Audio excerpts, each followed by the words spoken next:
the SM Media Podcast Network.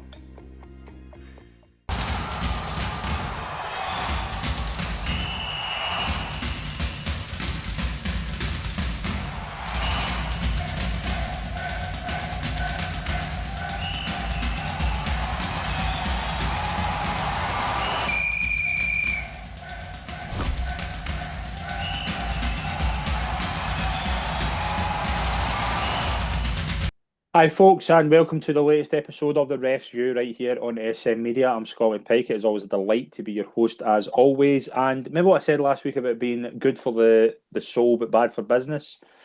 Very much the opposite this week, as we will get through another week of controversy. To join me as always, it's a pleasure to welcome first of all Des Roach. Good evening, Scott. How are we? I'm good. I'm ready to get into some things tonight, and it's always a pleasure to welcome Steve Conroy. Hello, likewise. Right. It's not as bad as it's been the past couple. Well, is it? There's a couple of such, well, one utterly basic mistake that all four officials missed, and it's a bit melodramatic, but it means that the game was not conducted under the laws of the game. And we'll talk about that later. But Steve, are you saying you're ever not been in that presentation? You're not melodramatic. That's for the audience. But accepting that what we think is just a fundamental breach of the laws of the game, a lot of people wouldn't even have noticed. Yes, we'll get there. Yeah, we'll get there. Right. We'll start with the two games on Sunday where nothing happened. Are you okay with the fact that absolutely nothing happened in Livingston, Aberdeen and Rangers Falkirk? Yeah, exactly. Nothing happened. I think nothing happened. He's good with that. I'm genuinely happy with that. Good with that. Yeah, so that's 2 games down with 4 more to go. So spend a bit of time in this one. Hibs 1, Celtic 2. Quite a few incidents here. Well, we start with the one that I think you are talking about, the Colby Donovan tackle and Jordan Abita. No, that's a different one we're talking about. But right, okay. Yellow card given here, Des. No VAR intervention. A lot of debate about this. Could easily have been a red and probably should have been a red. Yeah, it's a red card for me. Absolutely. 100 times, 100% that's a red card. He's dived in at force. Now, it's not violent conduct. It's serious foul play. He's got no control over his body, and he's put his opponent at jeopardy of injury. So he's endangering the safety of an opponent. Now, people can disagree, which they're entitled to, but that's a red card challenge for me. Endangering safety of opponent, speed, ferocity, whatever you want. No intent. I don't think he went in there to try and hurt the player, but it's a red card challenge. Steve, the problem I've got with this one is we'll probably mention a few times tonight, Willie's kind of set the narrative with this, though, because it does hit his ankle. And what was it Willie said a couple of weeks ago about the ankle contact? Yeah, I'm with Des. It's a red card for all the same reasons.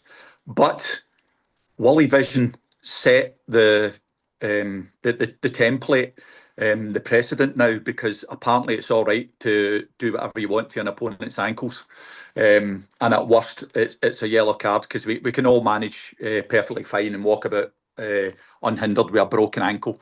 And there's been nobody whose season and potentially careers has ever been ruined because of a broken ankle. It's some of the nonsense that he spouts is really coming home to roost. That was a red card challenge, and I have absolutely no idea why it wasn't reviewed either. But did you notice it wasn't bad enough to make it onto Sports Scene? Yes. Yeah. Which I think is incredible, because Sky spent a wee bit of time on this after the game. Yeah. Even at the time, you were thinking, like, could easily have been a red. Is it given for the same reason the Cornelius one isn't given, is because of where the contact is? Very much. And it's deemed to be reckless. He has deemed that you can't have serious foul play on somebody's ankle. That's what he said. So we're saying it's a red card, and we're talking about consistency. that's perfectly consistent with the nonsense that he spouted the other week with the Cornelius challenge. Right, the next one was the second Celtic goal, where Amy Engels, a very good header, actually puts himself in the way of trouble to get on this. Des, I've seen a lot of people saying that this should have been more than a yellow. Again, you can see the kind of way it hits him on the head, and you think we've kind of spoke about head injuries, and I think we would be hypocritical to say it's not endangering the safety of an opponent. But again, me and Steve has just said there, Wally kind of set the tone with us as well by deeming this not to be a red card. What I would say in this one is it's a reaction to play the ball at that moment in time. Don't think for a minute he's meant to kick Engels in the head. That's not his intention. The difference between Trusty in this one is Trusty has then changed his direction of his foot to make contact with Jack Butland. I think McGrath has actually just genuinely went for it. Is he lucky? Potentially, but I don't think he's intentionally went to try and kick the boy in the head. Steve, what do you think of this one? I'm actually okay with it being a yellow, and I can see why some people would think that we're being hypocritical and changing our opinion from one week to the next. I think it's different from Trusty because the ball's there to be played. I'm no arguing at all with the fact that it's reckless. And in that situation, you go with your foot up that high when people are about to be potentially headering the ball. That's reckless. And it's dangerous. I don't think it goes beyond that because again, as opposed to Trusty, that ball was there to be won. Whereas Butland was in complete control of that ball last week when he took one in the head. So I'm okay with it being a yellow. I wouldn't have argued. I wouldn't have argued too strongly if that had been a red. I think we're happy to say that that's an orange card or a high tariff yellow, but I wouldn't argue with him being cautioned. I think it's different from the Trusty incident. Yeah, I think the fact that there was no malice, there was no intent. He didn't deviate the movement of his foot. He actually went to get the ball.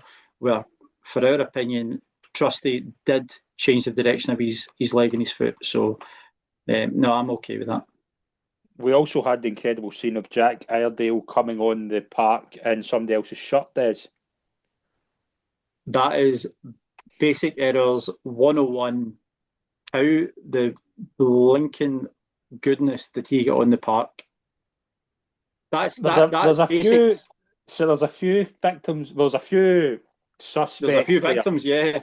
Yeah, there's a few suspects here, right? For a start, the kit man should notice it when he's getting the shirt sorted. What shirt he's giving out to somebody. How's it not? Should do the player. Yeah, it's you know, the kit man, the player, they can make mistakes, but what the hell? Why did you put on somebody else's shirt? Yeah, but not for a second should that have got past all four officials. Yeah, the fourth official, I think, is the everybody kind of main one. And it's entirely up to the ref. What Des and I think we were pretty much the same when we were reffing. You'd tell one assistant to be writing things down and noting it and taking the paperwork, and you'd ask the other one just to keep eyes out for what's going on in the pitch, and it's an individual thing. So the only one of the four that we might excuse is the assistant that the ref said has to just watch and make sure that everything's all right on the pitch. Otherwise, the other three are culpable, and that's what I'm saying. It's a bit melodramatic, but that game was not played under the laws of the game. Yeah, I mean, if Celtic hadn't won, or if that was a cup competition, that could have resulted, and again, being melodramatic, that could have resulted in a replay. There was one time it was when Scott Struthers was at Hamilton, and I can't remember what cup competition, and it's the same thing. That the team that Hamilton were played somebody who was suspended, and the other team. The team didn't notice, and that wasn't anything to do with the refs. But that game was replayed because it wasn't played under the laws of the game. So there could have been potential consequences to that, but it's such a simple error. It's totally systemic. See the fact you've got the kit man running round the side of the pitch to give him another jersey. Surely you go, what's going on? Yeah, Madness. that was refereeing 101. You've made an absolute backside of it. Yep. And unfortunately, it was Ewan, who's a nice guy and does his stuff, but I'm sorry, that was wrong. Right, you know, we can all make mistakes, and that's no bother. But when all three of them do it, that's bad. Right, next one, just quickly, before we get into the penalty incident, we had an incident with Yang and Rocky Bashiri, who a lot of people are claiming is violent conduct. Des, it's a clash of heads. It's not a foul. It's an accident. Purely ridiculous if folk are claiming that to be violent conduct. No, just people play football. They're going to come into contact on them. We'll come on to that later. But nothing in that. Fine with that, Steve? Yeah, and I hate jargon, but one of the jargons I've caught is football contact. Nothing in it. Nothing in it. Right, Hibs get a penalty. It's ruled that Liam Scales has committed handball. Nick Walsh doesn't give it on field. It's sent to the monitor. They spend a few minutes going over it, and eventually it's overturned and given as a penalty. Then it's scored by Martin Boyle. It's a very, very contentious one because I've seen a lot of people saying it hits him on the shoulder. I've seen a lot of people saying he's making a legitimate claim to make the ball. What do we think here? I'm okay with a penalty. I think that he's tried everything he can not to make contact with the ball. But when you watch it and you see it, that's what VAR's there for. And I think they've got it correct. And the fact that Scales himself has said that he expected it to be a penalty as well tells its story. Steve, as I say, the problem with this is that Willie's already kind of set the tone here with this sort of handball. We're at the stage though with this because these handballs are. This is a very, very unlucky penalty to give because Liam Scales, his arm, the way he's going for the ball, the way he's kind of going with it, his arm is going to be where it is. I think he's very, very unlucky. Can see to a degree why it's given, but I think it's very, very unfair that he's punished for that. Yeah, I think and it happens every now and again. I'm at variance with Des. I don't think that's a penalty. For one thing, I'm not convinced it didn't come off his head. For another, I'm not convinced that I saw that the ball hit him below the t-shirt line. Yeah. To me, he virtually cradled it in his neck. And you know, him saying I was expecting it to be given. Everybody and their granny expects it to be given for a handball now. That's the problem, though. Because I love, as you know, I love my sayings. It's blooter ball. You just blooter it, and if it comes anywhere near somebody's hand, they give a penalty. There's no nuance, and I don't think there's any skill involved in it anymore. I can see why it's been given because we're in that environment, but that's not a penalty in a million years. And even under Willie's tenure, I don't see why that is a penalty.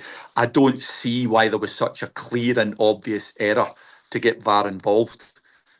For another thing, and of all people, Nick is one of the ones who is able, even in this, even with this scenario and this management, he'd be one that could happily say, "Nah, I'm sticking with my decision," and we would move on.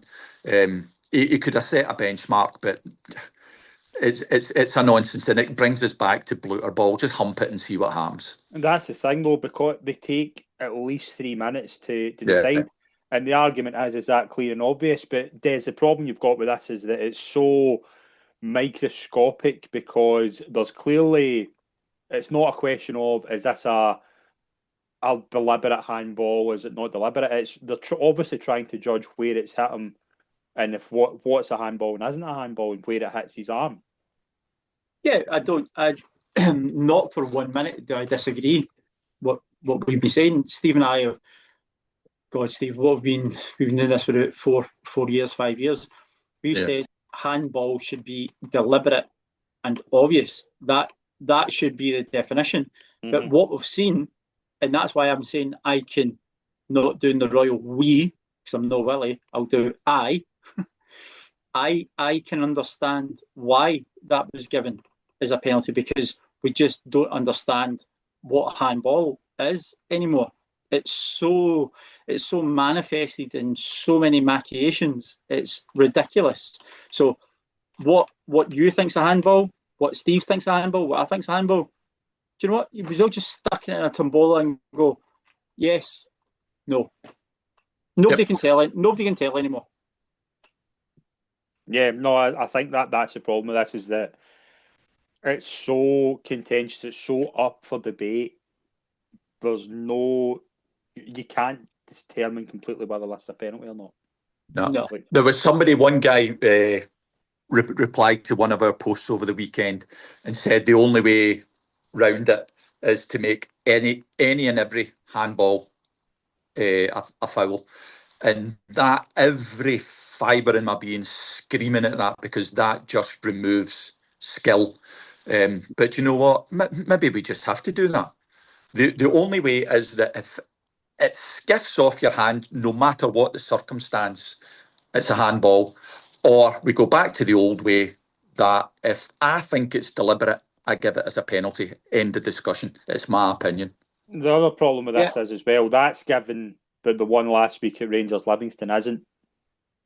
I will discuss that when we talk about refereeing in the Dundee St Mirren game. Okay. Well, what a perfect way to kind of get onto that. Dundee St Mirren, I'm imagining, Steve, it was the referee that got this game that was probably the kind of highlight for you. Well, no, I'm very, very slightly behind my highlight, which was Simon Murray claiming the equaliser. Absolutely brilliant. And as I said, he's and both of my players were in the highlights this weekend, and in the same game, Simon Murray and Gogic. I love them. But yeah, the referee, and I think it is debatably the worst VAR decision we've seen in Scotland. It's up there with the name's gone. Who was it? The St Mirren player, Sean Rooney. It's an utterly, catastrophically appalling decision to make. And what's the consequences to him? He gets a Premier game in the next week. And he also gets a Premier game on Wednesday as well. No, he done a European game. Shocking, absolutely shocking. There are no Willie talks about transparency, and I'm sure at some point he pontificated about consequences. There are none. There are none for certain among us who are just untouchable. Right. So here's a thing. So Rangers and Celtic both played European games on Thursday evening. Right. So they've then flown back, had Friday to recover, get Saturday off games, give them time to get back. John Beaton done a game on Thursday night and was stuck straight into a game on Saturday. So players have been judged entirely different to referees. So, okay. But I agree with you. Other than Sean Rooney, I think John Beaton has had, I'll put it out here, I think John Beaton has had the worst VAR decision that I've ever seen. But he gets Hearts Kilmarnock on Wednesday night. Who gives him the games, eh? Well, that's the thing. Are you surprised? But you look at this game, and this is kind of what I'm kind of getting at here. Hearts Kilmarnock, referee John Beaton, Nick Walsh and VAR, Frank Connor, assistant referee 1. Come on, mate. I mean, not that I'm pointing out anything here, but it's terrible.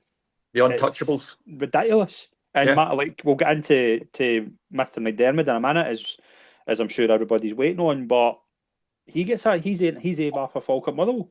There's no a player has a bad game, he gets dropped. A player has several bad games, he probably gets bombed out for a few months, or maybe even moved on.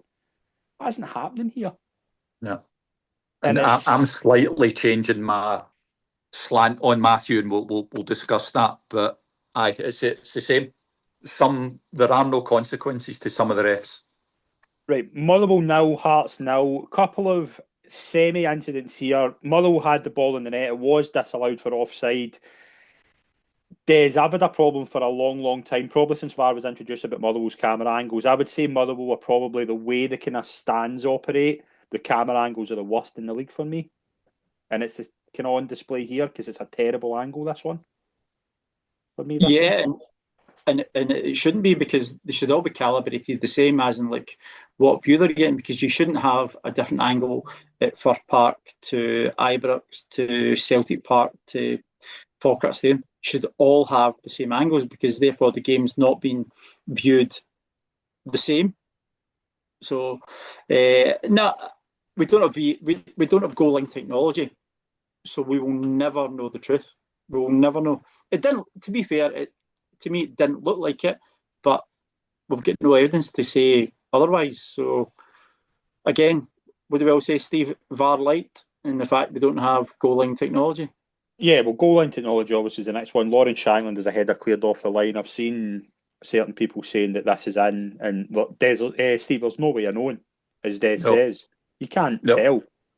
The first one, I agree with you on the offside. The angles, it's impossible to tell you. So I don't know if that was offside or not.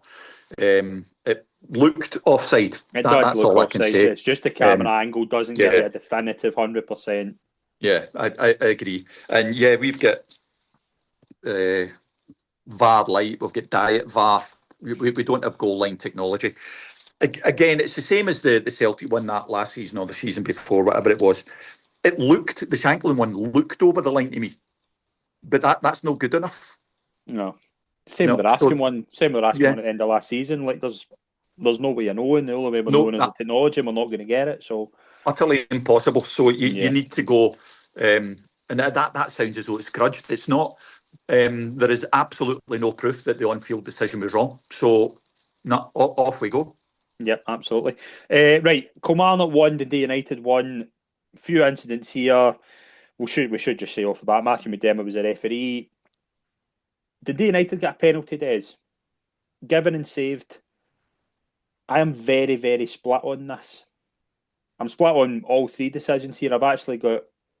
Well, I think we'll spend a bit of time on this. Dundee United got a penalty. I think this is very, very soft. I was okay with it. I was okay. Yeah.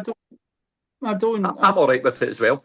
I've written down that's a tackle that Willie Miller would have been proud of. But in this day and age, you can't go through the attacker to get the ball. You just can't do it. Does he win the ball though? Who cares? He went through the player. Yeah, I think it's very, very... I would go as far as to say that's a very, very good tackle. And I think he's unlucky. I think he's unlucky to be punished for that. Next one, that's the beauty of football. We've watched the same incident, and you're not. I'll change it round the other way just to make myself a wee bit fairer. I'm not right. You're not wrong. Yes, that is purely an opinion. Yeah. No, and that's what it is. It's all subjective opinion. So at that moment in time, I'm with Steve. I'm not been in the referees union. I've not been in there for a long time. I can see why it's given, but to me, it's unlucky. That's kind of where I'm at. I think the defender should have stood up, because where's he going? He's run towards the goal line. Yeah, you can make that case as well. Right, let's get into the next one. This is the one. You're talking about the worst VAR decision. I think this is one of the worst on-field decisions of the season. Des, what he sees here, I don't know, because to me it's a Kilmarnock player that not headbutts, but the way there's no penalty here. This is a ridiculous decision, and the fact that VAR overturns it makes it worse. But how can Matthew explain what he's given this for? This is not a penalty kick. You would need to have Matthew on here to explain it himself. He's not doing that. And of course he's not. Of course he's not. And listen, Matthew, I know you're probably not my biggest fan, but you're more than welcome on. But what I would say, the more one to blame.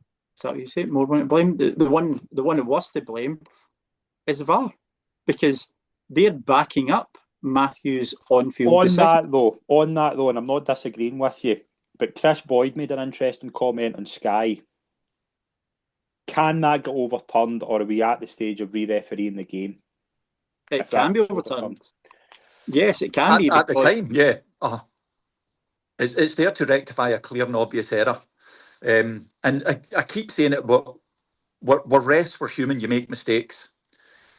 So you can look at that and I will. It was an appalling decision. But he gets one shot at it. What the hell was VAR looking at?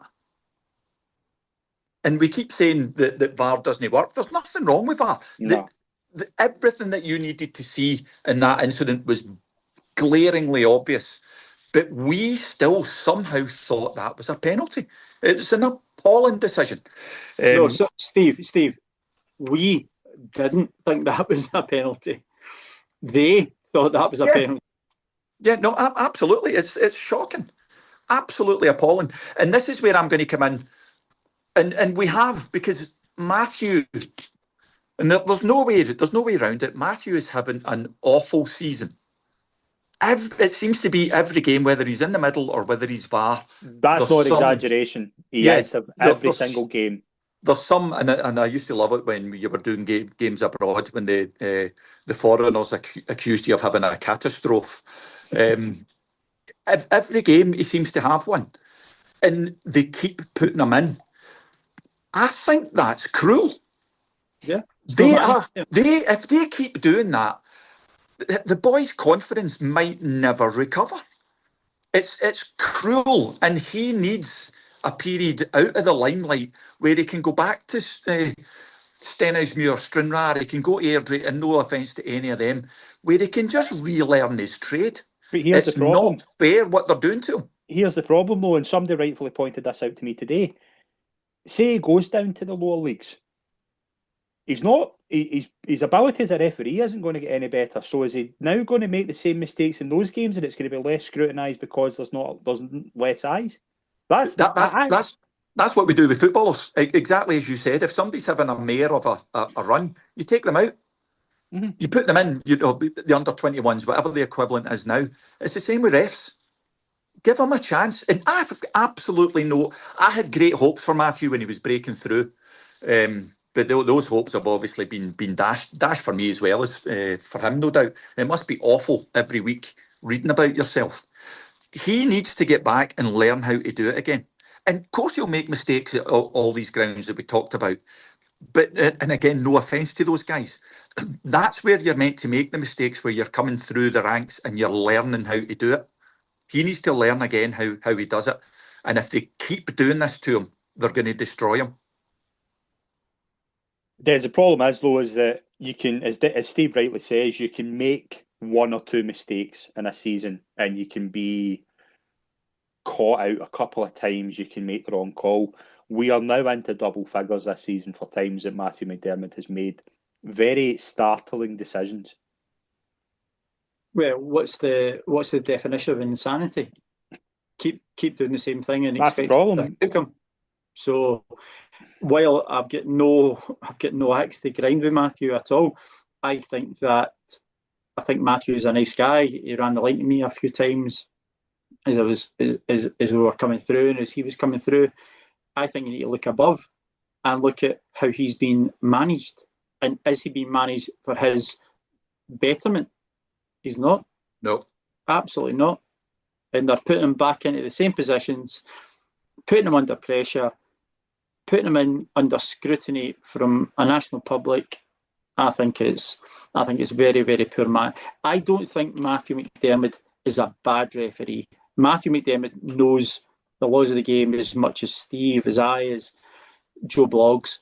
I just think what he needs is, they always say, sometimes you need a wee arm round the shoulder or a kick up the bum. I think he just needs a wee arm round the shoulder, look after and manage him better. I get that, and I don't completely agree that he's not I haven't seen anything to say Matthew McDermott's a good referee. I don't think there are a lot in Scotland, by the way. But I think in terms of the ones that we are being told are elite, he's the one that when I'm watching a game, is the one I least want to see, because I know what I'm going to be talking about at the end of the game. It's not the performance, it's the referee. Because and that's not fair on him. It's not fair on him, No. but that has to go to Willie and his committee and whoever's making the appointments of why is he even thrown into that? Yeah, why is he even thrown into that environment again and again when we have so much evidence that he is not cut out for that level? Not yet. And there's only there's only two stances that you can take on that. Either it's the SFA being their old arrogant selves and thinking that football belongs to them and not to the punters, and saying that no matter what, we are putting him in. I don't care what you say, we are putting him in. He's one of our boys. And I don't know what the ulterior motive would be, but unless there is an ulterior motive to it, why keep doing it to the boy? It's unfathomable. And it's somebody said this to me as well today. Why doesn't Matthew just say, I'm not cut out for that? He's not doing that, is he? No. He's not going and saying, no, I don't want Rangers Celtic. I don't want to be the fourth official for Rangers Celtic because my confidence is went. And I don't think that's the sort of thing you would probably get away with in that environment, would you? Like, I don't think there's many referees that have done that. And he can't volunteer it. No, he can't do it. But the SFA can. But they're so, and I'll be kind and say bloody minded. They will not be told what to do. And I think it was you, Des. You know, all these people that say, oh, I don't watch sports, I don't read the papers. My arse. Everybody does. So every week he's reading that. Yeah. Or watching that. It must be awful. And as I said, it's not fair on the boy. Yeah, well, I've just, obviously, as you know, I've just started a new job, and a colleague who I've just obviously met over the last few weeks has said to me he's got a season ticket at a club, not the Old Firm. He's got a season ticket at a club, and his words were, he is the worst I have ever seen. And that's a neutral. But again, that again though, because he's making so many mistakes, people jump on that. It was, remember Graham Poll? Remember the 3 yellow cards? Everybody jumped on him for that. Everybody jumped on him for that. He was known as the bad referee in England. It's the same here. Not the same sort of environment, but you know what I mean? Like, you are known as the bad referee because he's constantly getting put into these environments, and it's being proven he's not cut out for it. So he's now being positioned as the bad referee of the bunch. Yeah. And it's not good for him. And it's not good for him. And more the credibility of whoever is putting him in that position goes every single week. They're doing it to him. Yeah. And who's putting him there? That's the thing. There is one more incident to talk about in this game, by the way. We're kind of spending a bit of time on this. There was a disallowed goal for Kilmarnock. The goal, it was ruled to be over the line, but it's given as a foul on the goalkeeper. Steve, is it a foul? Yeah. Probably. But I think we're back to diet VAR. Is it definitely over the line? Don't know. But I think this one probably was. Yeah, probably. But there we are, probably. But I think it was a foul. Don't have much issue with it. I think more the question is, I'm asking is, should it be a foul? I think the goalkeeper was impeded. Yeah. We Tiff won't be happy. He's an ex-pupil of mine, so he'll be gutted that he's lost a goal. But I can accept a foul on the goalkeeper. Okay, so we're done. What's Willie's phrase? We can support. We can support it. So we can support. We don't use that. We use I can support, and we're not calling it the SFA. Remember? Do you not get the memo? We're calling it the Scottish FA. We only use that phrase when we're being facetious. Remember? We have 5 games in midweek, where obviously some of the appointments we'll just run through before we wrap up. John Beaton, as we mentioned, gets the Hearts Kilmarnock game. Nick Walsh is on VAR. Falkirk Motherwell, Chris Graham on referee, Grant Irvin on VAR, Matthew is on AVAR. David Dickinson is the Dundee United Rangers game. Don Robertson is on VAR, Callum Scott's in AVAR. Celtic Dundee, Duncan Nicholson's in referee. Euro pal Andrew Dallas is in VAR in this game, and Peter Stewart is AVAR. And Aberdeen St Mirren, Stephen McLean ref, VAR, Kevin Clancy AVAR, Gary Hilland. Any issues there? Good luck, Duncan. The the issues that we've already mentioned, the Teflon effect. Do what you like, boys. Carry on. Andrew's left you tickets for the game, Steve. I know for me, he's no. Good. That's the name of the show. Good luck, Duncan. That's brilliant. Brilliant. Right. Hopefully, by the time we're back next week, there's not a lot to talk about. There was stuff to talk about there, but I think the last couple of weeks it was a lot more intense than it was this week. I think this week was a lot of fun. Yeah. Agreed. Yeah, all good. Right, we will be back next week where we'll take a look at the action. If there's any midweek incidents, we'll obviously comment on them. Thank you very much, guys. It's always a pleasure. Cheers. You're very welcome. We will see you all soon.